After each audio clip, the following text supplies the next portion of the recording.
کہنے لگا 11-12 سال کا نوجوان آیا مجھے توبہ کرا گیا. تو کہا جناب آپ کو کیسے ملا؟ تو وہ شخص کہنے لگا حضور کل میں گیا بازار, میں نے بغداد کے چوک سے 10 کلو مچھلی بھی خرید لی اور کچھ اور ضرورت کی چیزیں بھی, مہمان آنے تھے, وہ سارا کچھ خرید کے میں جب نکلا تو سامان زیادہ ہو گیا. چوک میں مزدور بیٹھے ہوتے تھے, میں نے کہا بھئی میرے ساتھ فلاں محلے تک سامان پہنچانا ہے. وہ بچہ کہنے لگا چچا اگر میں چلوں تو, میں نے اس کو ایڈریس وغیرہ بتلایا تو 3 دینار مزدوری طے ہو گئی سامان گھر پہنچانے کی.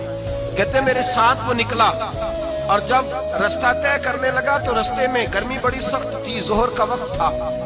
ذرا ہم نے چند قدم اٹھائے, 2-4 گلیاں گزرے تھے کہ اذان ظہر کی آواز آنے لگی. تو کہتے ہیں بڑی منت کے انداز میں, بڑی گزارش کے انداز میں میری طرف دیکھا, عمر چھوٹی سی ہے. کہنے لگا چچا اگر اجازت مل جائے تو میں ظہر کی نماز پڑھ لوں.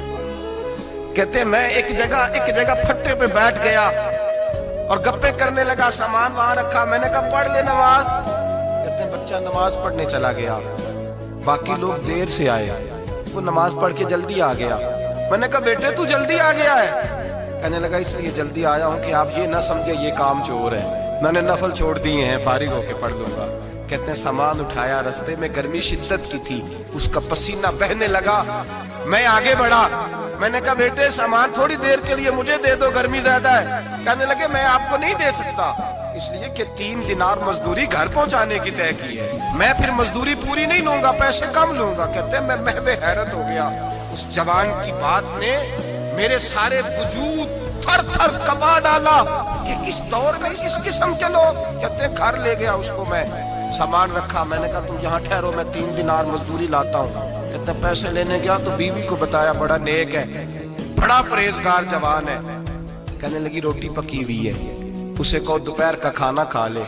کہتے ہیں میں باہر گیا, 3 دینار تھمائے, میں نے کہا بیٹے ایک بات مانو گے؟ تو کہتے ہیں 3 دینار دے کے کہنے لگا اب تو آپ مالک ہو گئے, میں نے نمک کھا لیا ہے, اب تو ہر بات مانوں گا. اصلہ نال جی نیکی کریے نسلہ تاک نہیں بھول دے, میں اب ہر بات مانوں گا. تو میں نے کہا دوپہر کا کھانا کھا لو. کہتے ہیں اس کی گردن جھک گئی اور بڑے دھیمے لہجے میں کہنے لگا میں نہیں کھا سکتا, میں نے روزہ رکھا ہوا ہے, روزہ رکھا ہوا ہے, نفلی روزہ رکھا ہوا ہے. کہتے ہیں میں اور پریشان ہوا, میں نے فوری طور پہ سوال کیا کہ اب تو کدھر جائے گا؟ تو کہنے لگا اب میں کہیں نہیں جاؤں گا, میرے 1 دن کا خرچہ میرے ماں باپ نے جو ڈیوٹی لگائی ہے وہ 3 دینار ہے, پورا ہو گیا ہے. اب میں باقی جو وقت بچے گا یا قرآن پاک کی تلاوت کروں گا یا محمد عربی پہ درود و سلام پڑھوں گا. میں نے کہا افطاری کر لینا. کہنے لگا مجھے مسجد بتا دو, میں جا کے اللہ اللہ کرتا ہوں, مجھے شام کو لے آنا. افطاری ہمارے ساتھ اس کی طے ہو گئی, مسجد چلا گیا. مغرب بعد لینے گیا تو کہنے لگا عشاء کے بعد آنا, اب تو میں نے پانی سے افطار کر لیا, کھانا کھانے جاؤں گا تو جماعت رہ جائے گی. کہتے ہیں عشاء کے بعد میں لایا, اس کو کھانا کھلایا, رات گہری ہو گئی تو میں نے کہا تو سو نہیں جاتا؟ کہنے لگا کوئی حرج نہیں, کبھی دور مزدوری کرنے نکل جاؤں تو رہ بھی جاتا ہوں, گھر والوں کو پتا ہے. کہتے میں نے مسافر خانہ کھولا, یوں سمجھیے ڈرائنگ روم بیٹھک میں نے کھولی, اس کو سلا دیا.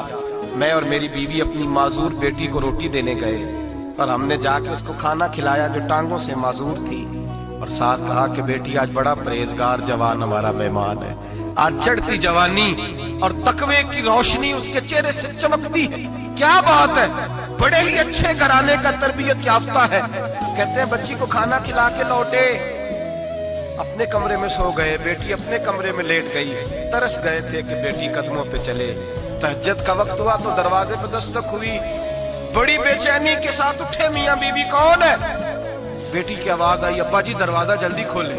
کہتے ہیں کلیجے پھٹنے لگے, ذہن بکھرنے لگے, سوچے ہیں کہ وہ 2-1 منٹ ہمارے اوپر پہاڑ بننے لگے. دروازہ کھولا تو وہ بیٹی جس کے لیے ترس گئے تھے کبھی چلے گی, وہ اپنی ٹانگوں پہ کھڑی ہے, کبھی دوڑ کے ادھر جاتی, کبھی دوڑ کے ادھر آتی. کہتے میں تڑپ گیا. بیوی بھی رونے لگی, بیٹے یہ کیا ہوا؟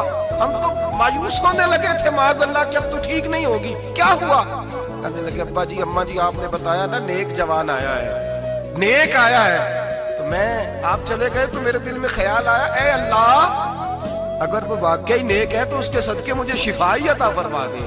یا ایھا الذین آمنوا اتقوا اللہ وابتغوا الیہ الوسیلہ, اے اللہ صحت ہی دے دے. کہتے ابھی میری دعا بھی پوری نہیں ہوئی کہ میرا وجود حرکت کرنے لگا, اور یہ دیکھو میں اٹھ کے کھڑا ہو گئی ہوں. کہتے ہیں ہم لوگوں نے یہ دیکھا تو بھاگے اس کے کمرے کی جانب, جب دروازے پہ ہاتھ رکھا تو دروازہ کھل گیا. آگے گئے تو پلنگ خالی تھا, ایک رکا چھوڑ گیا ہے. کہنے لگا مجھے پتا ہے میری حقیقت کھل گئی ہے, میں تو اللہ کا بندہ ہوں. اگر تمہیں مجھ سے ذرا بھی پیار ہو گیا ہے تو پھر میرے پیچھے نہ بھاگنا, اللہ کی بارگاہ میں جھک جانا.